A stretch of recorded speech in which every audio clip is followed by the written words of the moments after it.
Hey all, Cypher, and welcome back to another Outerplane video. So, Kanon, the new fire striker, has finally dropped live in game, and I'm going to be taking a look at her skill sets and also giving you my first impressions on how she is or how she could possibly perform, right? So, let's get started and read what the developers have to say about her, right? Kanon, a hero who grants herself a barrier when hit by an attack that targets all enemies, and performs an additional attack when an ally scores or takes a critical hit, will be featured in the upcoming Drop It Up event. So it's going to be a fire elemental hero. Again, not looking good for, against heroes like Dahlia, because she's going to be negative element against her, and Dahlia is, I think, still one of the top tier openers in the game. So if she gets frozen, I don't know what she'll do, but, at the moment, on first glance, let's negate this part, right? Because I'm taking into account that she might be good for RTA, and in RTA situations, honestly, if you want to play a Kanon team comp, you might, just straight up ban Dahlia, right? Pre-ban her or like later ban her, I don't know. So she's a fire striker, subclass is bruiser, and her drop rate is going to last for 2 weeks, pretty standard, from 26th of March to 9th of April. Let's take a look at her skill. Her first basic ability is called Fiery Tempest Kick. This is also her burst ability, which is surprising to see. Not many heroes with a basic ability getting bursted. So her first one is attacks an enemy, so single target. When attacking while granted a barrier, increases priority of the caster by 20%. So, okay, there might be some situations or, when you don't have a barrier, I think this skill becomes kind of pretty useless because it is a conditioned effect, right? Damage dealt increases proportional to defense instead of attack. Okay, interesting. So she's a defense-based hero. Again, I have not tested her, so I can't really say what her damage coefficients would look like, but hopefully she hits hard. Hopefully, because she is a bruiser, keep in mind. And defense-based means she can probably last longer than your average DPS heroes, right?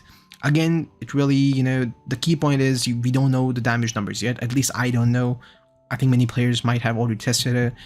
But, I can't give you my own opinions because I have not tested her yet.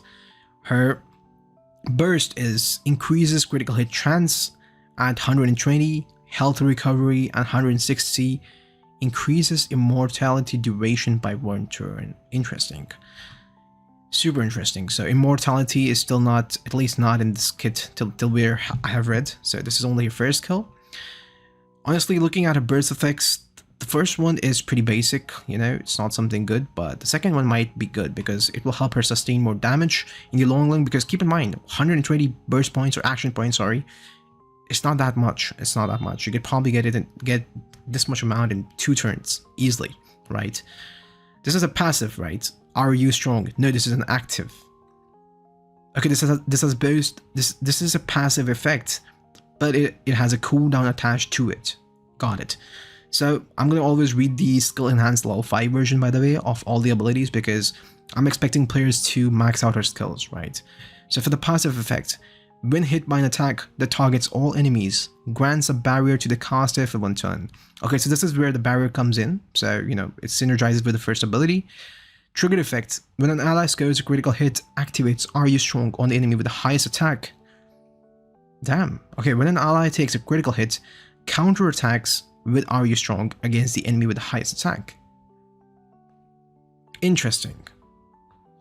Damage dealt increases proportional to defense instead of attack, recovers health and increases priority of the caster by 30%. Lot of priority increase, at least so far that I can see. So you might be, forgiven even if you build it a little bit slower, right? Because she gains priority through her skills. So that's good for DPS, right? Especially for defense-based DPS. Is there any other hero in the game which is defense-based? I don't know. I can't think of one. Right? I can't think of one right now. Maybe there is, but I can't think of one right now. Again, interesting skill. Again, the thing is, she needs to not be CC'd in order to do this, right? Because nowhere it says she'll cleanse any debuffs on her. So, again, my point is proving me right again and again. She's hard countered by Dahlia or even any other crowd control hero, right? Super sad to see this, but yeah. But yeah, I think, for a new hero, this is a unique mechanic. I don't think there's any hero in the game which does this. and it also counters the heavy DPS meta, which probably, you know, exists, at least it existed when I played. I don't know if it still exists. Maybe it's all Demiurge, Vlada and Demiurge, Jokan, and some other tanky shit like Epsilon. Bro, Epsilon is such a menace. Holy shit, Epsilon is such a menace. Anyways, outside of that, I think this is pretty decent. She also gets a barrier, so there's less chance of her dying. But, you know, again, if she's not crowd controlled, I think this is a super good skill. So yeah, I think you should, I should probably test her, right? I will be pulling for her, keep in mind. I really need to see how her damage multipliers are, especially because she's a defense-based hero instead of an attack-based. And this is purely defense-based, right? There's zero component of attack, I'm hoping. Her third ability, Ascending Diamond Fist. Attacks an enemy, so this is a single target, grants increased defense to the caster for 3 turns. When an enemy is defeated, resets the skill cooldown of Are You Strong, which is this ability, the counter attack. Damage dealt increases proportional to defense instead of attack, and additionally increases proportional to missing health. Damn. So, okay, she's making sense now. She's making sense now. Okay, so you start off with the skill, or probably you will, I think you will trigger most of the times this passive ability because she's not gonna be super fast, right? She's not gonna be super fast, so she'll probably trigger this passive first, and then you should try to look for a kill with this one and reset this one, right? Her second ability. Interesting, and also keep in mind, she gets an increased defense buff, so that means the next time you use any other ability, she'll do extra damage. Super interesting. Let's see her actual exclusive effect, right? Reduces damage taken when granted increased defense. Okay, so this would be good when you're in a tricky situation, but I don't think this is good for beginner, because there's no way you can get an increased defense buff through her kit alone, unless she's super fast and she used your S3. You should probably pair her with someone who can buff up defense. Again, I can't remember who exactly buffs up defense. I think Veronica does a good job at that. I think there's also one more hero, the fairy chick, the earth fairy chick. I'm forgetting her name. Holy shit, I'm forgetting her name. Yeah, she also does provide defense buff, right? So yeah, I think she is more of a tanky team comp type champion, right? She's not something which could fit in like, cleave teams or even slow DPS aggressive teams. I think she's completely tank team oriented, especially with someone like a Veronica or that fairy chick whose name I'm forgetting. Okay, she's not a chick, she's a little girl, right? I know I said chick, bro. Holy shit, don't cancel me. But yeah, again, you know what I mean. You know what I mean, right? At least players who play this game know what I mean. Right? Let's take a look at her skill effects. Passive chain. So she's a starter in the skill chain. Damage dealt by skill chain attacks increases proportional to defense instead of attack, and during the skill chain attack increases accuracy of all allies. In dual attacks, she deals damage proportional to defense instead of attack. Okay, so everywhere it's basically it's defense, not attack. And if you place her in the starter, which again, I don't know if she's worthy of it, there's like Demiurge Oste, bro. Like, why would you place her? I don't think there's any point, right? Her transcendence effects also do not look super good.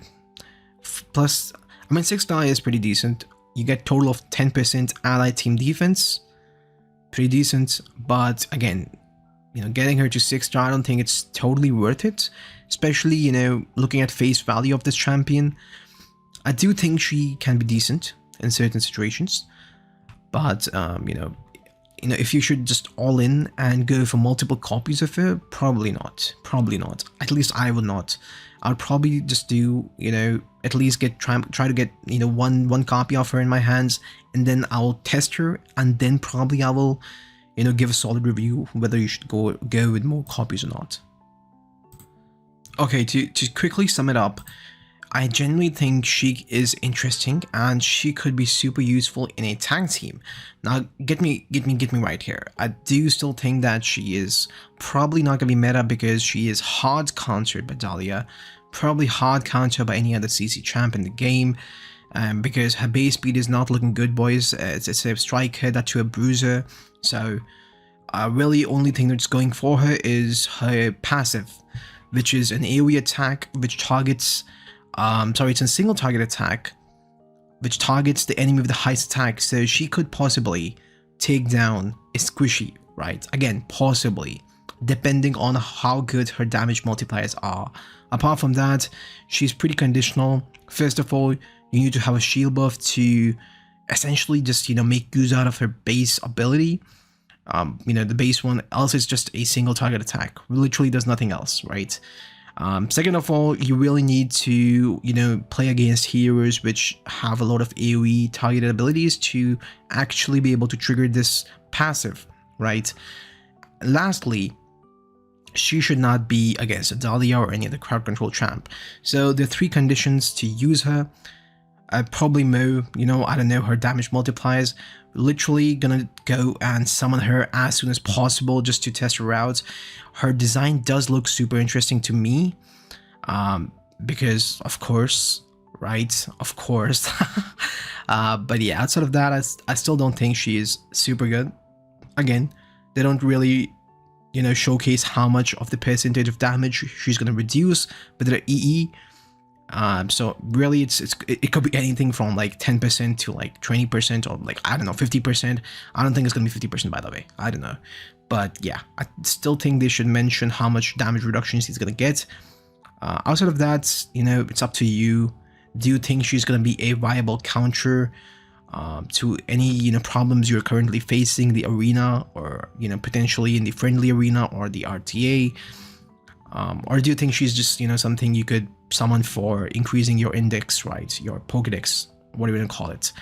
Second up, one thing to note is she is running alongside Tamara, and Tamara is significantly better hero than her. So if you do not have Tamara, just summon on the Tamara banner, bro. Like, you're gonna get super good hero, super meta hero, compared to Kanon, Tamara is just way better, in my opinion. Again, do let me know what are your own thoughts on this hero. I'll try to summon her as soon as possible and get a review of her. Till then, as usual, I'll see you on the next video. Peace out.